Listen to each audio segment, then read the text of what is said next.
Yo, YouTube. So just like we start off all our other videos, you want to comb the hair in the natural direction that the hair naturally lays in. And as you guys can see, my client hair does grow in a swirl, which is completely fine, which is completely normal in the barber industry. Most clients' hair tends to grow in a swirl formation when it comes to that crown area. So when you start to cut it, if you're using detachables, if you're using guards, just make sure you're very cautious in that area and paying attention to every little detail and every way that the hair is naturally flowing. So after you comb the hair and get the hair up off the scalp, in this case I'm going with a 1.5 blade on my Oster Model 10s. Whatever you're using to get that desired length for your client, just make sure you go over it a couple times, and after every few strokes, you want to make sure you comb or either brush the hair back up off the scalp. That way you can make sure everything is at, an even length. So y'all continue to rock out to the beat. Shout out to my producer, and I'll tap back in once we get on the fading portion.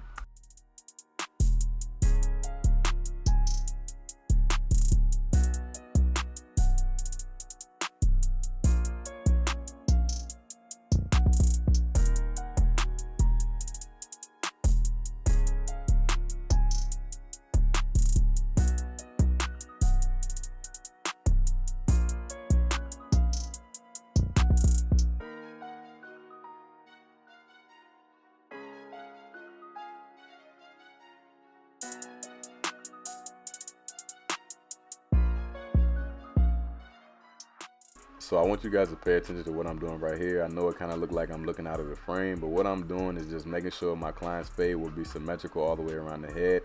I just took a glance at the right side of his head and see why I started his first initial guideline, which is the ball guideline, and I started at the end of the vertical bar. So I'm going to do the same thing on the left side and connect the left to the right by connecting it to the back, if that makes sense. And this is my soft trimmer. To the ones that don't know what a soft trimmer is, this is a trimmer that's not zero gap, so you don't struggle taking that first ball guideline out. So right here we're going with our Babyliss Rose Gold FXs, and we're going up about 1 inch. Now I want you guys to pay attention to how I'm brushing the hair after every few strokes. This right here is essential to do just off the simple fact it shows you how the hairs are really laying down. It shows you that everything is cut, you know what I'm saying, the way that it should be cut and is at the length that it should be cut, because when it comes to fading, sometimes you kind of get some areas in the hair, and you guys will see in this video right here some areas in the hair will be a lot darker than others. So you want to go over there a couple times and make sure that everything is at its ideal length. So now we have the lever all the way closed, and we're just nudging that line up. As soon as you see that line start to shift, you want to bump your lever down just a notch.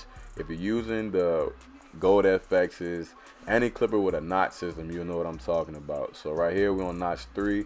And I cover this in a lot of my videos. You guys will see me after notch 3 start to fade with my eyes. And then all that essentially is certain areas that I see that are dark, I will close the lever up, go to notch 2, go to notch 3, might go all the way open. It's just literally fading with my eyes. Whatever I see, whatever I know is going to work, that's what I kind of just do right there. So after we do that, we go in with our number 3 guard all the way open. And this right here is just debulking, setting us up for the nice fade, setting us up for a nice transition. Being that I took my client hair down with a 1.5 blade, I know this number 3 guard will give me the transition that I'm looking for in my fade. It will give me everything that I need to obtain that blurry and nice fade. And you guys can see like I'm going over that one wave right there because it's giving me a little hard time right there, but I just want to keep going over it, just keep everything consistent. And now we're with the lever all the way closed, and you want to make sure this is when you're doing this, is one of those things, once you close that lever, don't go up as high as you did with the lever all the way open. So now we have the number 2 guard on our Wahl Seniors. And the reason I switched clippers was just to show you guys that you really don't need notches once you get comfortable with your fading technique. You see what I'm saying? So we're going right under where we got that hard wave that I was talking to you guys about with the number 3 guard. And we got the lever all the way open. And this technique right here is literally just a fading down technique. And as you guys can see, you can already start seeing a transition in the fade just by using the guards, you know what I'm saying? And I'm really not trying to get no hard guidelines in, we're just down fading. So now the lever's all the way closed with the number 2 guard. And like I told you guys, always remember, once you close that lever up, even if it's just halfway, you want to make sure you don't go as high as you did with the lever all the way open, or else you will push that fade way too high. So now we come back with our 1.5 guard, And this is not going to be the final step of the fade. This is just going to set us up for, the success that we need. So we want to keep on hitting where that little wave is at, smoothing it down, knocking it down some, so we get that nice smooth transition and make everything just flow together and do what it need to do. Make sure you go follow your boy on Instagram like you see on the screen right there. And after you get everything laid down and everything, to your liking, you know what I mean? You want to make sure you close that lever up, and I do the same exact thing. Attack a little bit under, just like I'm doing right now. And like I said, man, y'all see that fade starting to come in already.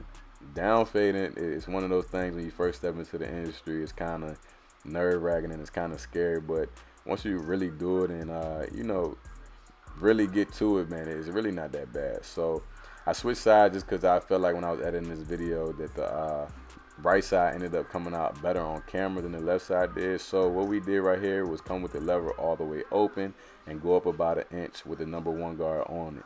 And as you guys can see, the fade is pretty much already done, man. And once again, we're going to down fade. After we go with the lever open, we're going to go halfway, and then we're going to close it all the way up. And I do this with the 1 guard just because I feel like going open, halfway, close, give me a better transition in the fade when it comes to putting that 0.5 guard on and getting that 0.5 guard to do what I needed to do.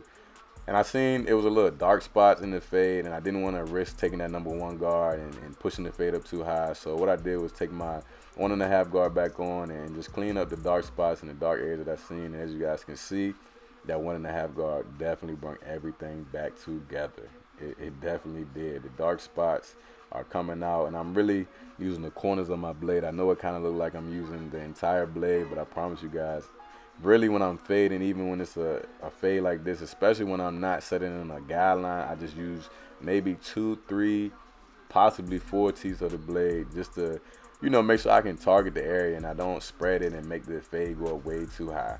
So now we come in with our 0.5 guard, get the lever all the way closed, and just like we did when we took the ball guide line out, you want to start with the lever closed, and once you see that line start to shift, you want to bump the lever down. In this case, I'm using my wall seams just to show you guys to get a nice blurry fade. It's possible with using a pair of clippers that doesn't have a notch system, because I know a lot of you guys have told me, y'all don't have clippers that have notches on them. So I wanted to give you guys a video with me actually breaking down everything and showing you guys that anything is possible, you know what I mean? So once you see that line start to shift, you want to start nudging that lever down, and eventually when you get all the way open, you should have a nice pretty much blended fade. But at the same time, you can't expect that that 0.5 guard, that half guard, to really take out that entire guideline. Majority of the time you have to come back down with the lever all the way open, use your corners and flick out, and maybe put different guards on, go with the grain to achieve that nice blurry fade. As you guys can see, it's coming together now, and we about, I'd say if you're using a pair of clippers that have notches on, I'd say we probably at the 4th notch. I'll say with the 4th notch, and then we can go all the way open, and now it's just detail work, man. As you guys can see, that 0.5 guard, man, it's a headache at sometimes on certain clients, but it's very essential. And right here, I have my client head, positioned in the way that I needed to be, and so I could position my clippers in the way that I needed to be. That way it won't cut as much hair. That way I can literally, feed certain strands of hair throughout the, throughout the blend.